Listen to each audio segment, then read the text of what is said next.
Hello ನಮಸ್ತೆ, ನಾನು ಸಿಂಧು ಮಾತಾಡ್ತಾ ಇದ್ದೀನಿ. Welcome to Hita's diaries. ನಾನಿವತ್ತು ಸಂಕ್ರಾಂತಿ ಸ್ಪೆಷಲ್ ಖಾರ ಪೊಂಗಲ್ನ ಹೇಗೆ ಮಾಡೋದು ಅಂತ ತೋರಿಸ್ತಾ ಇದ್ದೀನಿ. ಸಖತ್ ಈಸಿಯಾಗಿ, ಟೇಸ್ಟಿಯಾಗಿ, ಕ್ವಿಕ್ಕಾಗಿ ಪೊಂಗಲ್ನ ಹೇಗೆ ಮಾಡೋದು ಅಂತ ನಾನು ನಿಮಗೆ ತಿಳಿಸ್ಕೊಡ್ತೀನಿ. ಅದಕ್ಕೂ ಮೊದಲು ಯಾರ್ಯಾರು ನನ್ನ ವಿಡಿಯೋನ ಫಸ್ಟ್ ಟೈಮ್ ನೋಡ್ತಾ ಇದ್ದಾರಾ, ಹೋಗಿ ನನ್ನ ಚಾನಲ್ನ ಸಬ್ಸ್ಕ್ರೈಬ್ ಮಾಡಿ, ಹಾಗೆ ಪಕ್ಕದಲ್ಲಿರೋ ಬೆಲ್ ಐಕಾನ್ನ ಕ್ಲಿಕ್ ಮಾಡಿ. ನನ್ನ ಮುಂದಿನ ಎಲ್ಲ ವಿಡಿಯೋಗಳು ನಿಮಗೆ ನೋಟಿಫಿಕೇಷನ್ ಆಗಿ ಬರುತ್ತೆ. ಹಾಗಿದ್ರೆ ಪೊಂಗಲ್ ಸ್ಟಾರ್ಟ್ ಮಾಡೋಣ ಬನ್ನಿ. ಖಾರ ಪೊಂಗಲ್ ಮಾಡೋಕ್ಕೆ ಅಕ್ಕಿ, ಹೆಸರು ಬೇಳೆ, ನಾನಿಲ್ಲಿ ಹಸಿ ಕೊಬ್ಬರಿ ಕಾಯಿನ ಹೆಚ್ಚಿಟ್ಕೊಂಡಿದ್ದೀನಿ. ಒಗ್ಗರಣೆಗೆ ತುಪ್ಪ, ಗೋಡಂಬಿ, ಸಾಸಿವೆ, ಕರಿಬೇವಿನ ಸೊಪ್ಪು, ಜೀರಿಗೆ, ಕಾಳು ಮೆಣಸು ಸ್ವಲ್ಪ ಕ್ರಷ್ ಮಾಡಿ ಇಟ್ಕೊಂಡಿದ್ದೀನಿ, ಹಸಿ ಮೆಣಸಿನ್ಕಾಯಿ, ಒಣಮೆಣಸಿನ್ಕಾಯಿ, ಶುಂಠಿನ ಸಣ್ಣದಾಗಿ ಹೆಚ್ಚಿಟ್ಕೊಂಡಿದ್ದೀನಿ. ನೀವು ಬೇಕಂದರೆ ತುರಿದಿಟ್ಕೋಬೋದು. ಒಗ್ಗರಣೆಗೆ ಇಂಗು, ಕೊನೆಯದಾಗಿ ಕೊತ್ತಂಬರಿ ಸೊಪ್ಪು. ಈಗ ಕುಕ್ಕರ್ ಇಟ್ಕೊಂಡಿದ್ದೀನಿ. ಕುಕ್ಕರ್ಗೆ ಹೆಸರುಬೇಳೆ ಮತ್ತು ಅಕ್ಕಿ, ಹೆಸರುಬೇಳೆ ಮತ್ತು ಅಕ್ಕಿನ ಈಕ್ವಲ್ ಪ್ರಪೋರ್ಷನಲ್ಲಿ ತೊಗೋಬೇಕು. ನಾನಿಲ್ಲಿ ಅರ್ಧ ಬಟ್ಲು ಹೆಸರುಬೇಳೆ, ಅರ್ಧ ಬಟ್ಲು ಅಕ್ಕಿ ತೊಗೊಂಡಿದ್ದೀನಿ. ಇದು 3 ಜನಕ್ಕೆ ಸಫಿಷಿಯೆಂಟಾಗಿ ಆಗುತ್ತೆ. ನೀವು ಬೇಕಂದರೆ ಇನ್ನೂ ಎಕ್ಸ್ಟ್ರಾ ಆ್ಯಡ್ ಮಾಡ್ಕೊತ ಹೋಗಿ.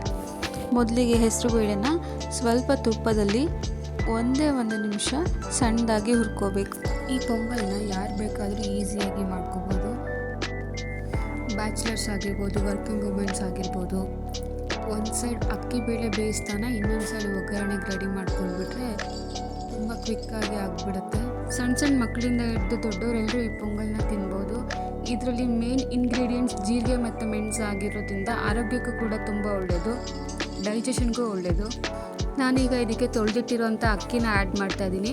ನಾನಿಲ್ಲಿ ಕ್ವಾಂಟಿಟಿ ಅರ್ಧ ಬಟ್ಲು ಹೆಸರುಬೇಳೆ ಮತ್ತು ಅರ್ಧ ಬಟ್ಲು ಅಕ್ಕಿ ತೊಗೊಂಡಿದ್ದೀನಿ. ಅಂದರೆ 2 ಸೇರಿಸಿ 1 ಬಟ್ಲು ಆಗೋಷ್ಟು ತೊಗೊಂಡಿದ್ದೀನಿ. 1:4 ನೀರು ಹಾಕ್ಕೊಬೇಕು. 1 ಬಟ್ಲಿಗೆ 4 ಬಟ್ಲಷ್ಟು ನೀರು ಹಾಕೋತಾ ಇದ್ದೀನಿ. ಜೊತೆಗೆ ಸ್ವಲ್ಪ ಉಪ್ಪನ್ನ ಸೇರಿಸಿ ಈಗ 2 ವಿಷಲ್ ತೊಗೊಳ್ಳೋಣ. ಉಪ್ಪು ಮತ್ತು ನಾವು ಕಮ್ಮಿ ಆದರೆ ಒಗ್ಗರಣೆ ಟೈಮಲ್ಲೂ ಆ್ಯಡ್ ಮಾಡ್ಕೊಬೋದು. ಪ್ರೆಷರ್ ಹೋಗಿದೆ. ಈಗ ಅಕ್ಕಿ ಬೇಳೆ ಚೆನ್ನಾಗಿ ಬೆಂದಿದೆ. ನಾವೀಗ ಇದಕ್ಕೆ ಒಗ್ಗರಣೆ ಕೊಡೋಣ. ಒಗ್ಗರಣೆಗೆ ನಾನಿಲ್ಲೊಂದು ದಪ್ಪ ತಳ ಇರೋಂಥ ಕಡಾಯಿ ಇಟ್ಕೊಂಡಿದ್ದೀನಿ. ಇದಕ್ಕೆ ನಾನು ಎಣ್ಣೆ ಮತ್ತು ತುಪ್ಪ ಎರಡೂ ಸೇರಿಸ್ತಾ ಇದ್ದೀನಿ. ಈ ಎಣ್ಣೆ ಚೆನ್ನಾಗಿ ಕಾದಿದೆ. ಇದಕ್ಕೆ ಸ್ವಲ್ಪ ಸಾಸಿವೆ ಸಿಡಿತಾ ಇದೆ, ಕರಿಬೇವಿನ ಸೊಪ್ಪು, ಹಸಿ ಮೆಣಸಿನ್ಕಾಯಿ ಮತ್ತು ಒಣಮೆಣಸಿನ್ಕಾಯಿ ಇತ್ತಲ್ಲ ಅದನ್ನು ಹಾಕೊತಾ ಇದ್ದೀನಿ. ಈಗ ತುರಿದಿಟ್ಕೊಂಡಿರೋಂಥ ಶುಂಠಿನ ಆ್ಯಡ್ ಮಾಡ್ತಾ ಇದ್ದೀನಿ. ಒಂದು ಸತಿ ಇದನ್ನು ಗೂರಾಡ್ಕೊಳ್ಳೋಣ. ಈಗ ಅದಕ್ಕೇ ಗೋಡಂಬಿನ ಆ್ಯಡ್ ಮಾಡ್ತಾ ಇದ್ದೀನಿ.